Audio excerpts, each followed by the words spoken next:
Welcome, brave souls.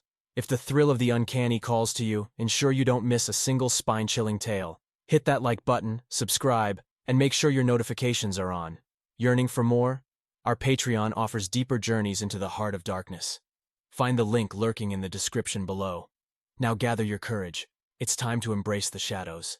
Copy that, Echo. Proceed with caution. 10-4.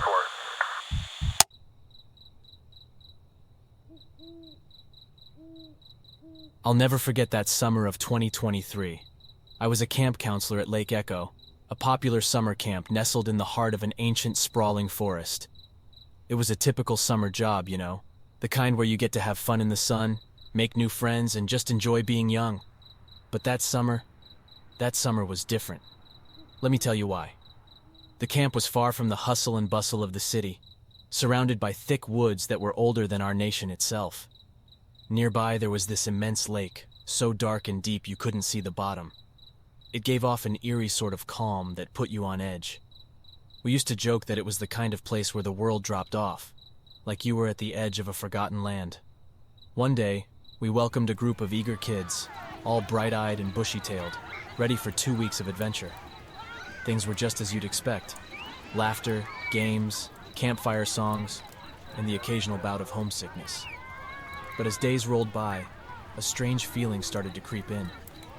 Kids began whispering about seeing shadows move in the forest, odd ripples in the lake water when there wasn't a breeze. But we chalked it up to being classic campfire tales, nothing more.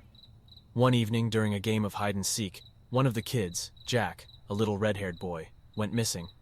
We searched high and low, combed through the thicket, even plunged into that inky lake, but we couldn't find him. It was as if the earth had swallowed him whole. The forest, once filled with the playful chirps of birds, fell eerily silent. A suffocating sense of dread filled the air, weighing on us like a heavy blanket. Even the laughter of the kids was now laced with unease.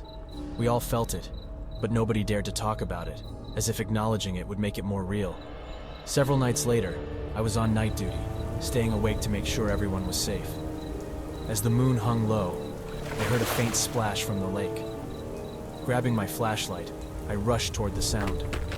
As I neared the shoreline, I saw something that made my heart drop into my stomach. A small figure emerging from the lake, drenched and shivering. It was Jack. He was alive, but different. He didn't talk, he didn't laugh. He just stared blankly, as if he had seen something beyond our understanding. When we tried to ask him about where he'd been, he would simply point to the lake and whisper one word: below. The mood at the camp changed after that. We were all scared, counselors and kids alike. Parents were called, and one by one, the kids started leaving.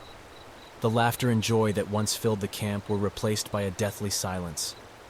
Only the whispers of the forest and the low moan of the lake remained. In the end, we closed the camp. What was once a place of happiness and camaraderie was now a place marked by fear and uncertainty. The forest, the camp, the lake, they all held a terrible secret that we could not comprehend.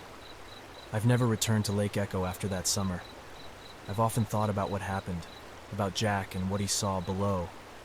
But there are some things, I guess, that are best left undisturbed, in the depth of ancient woods and dark lakes.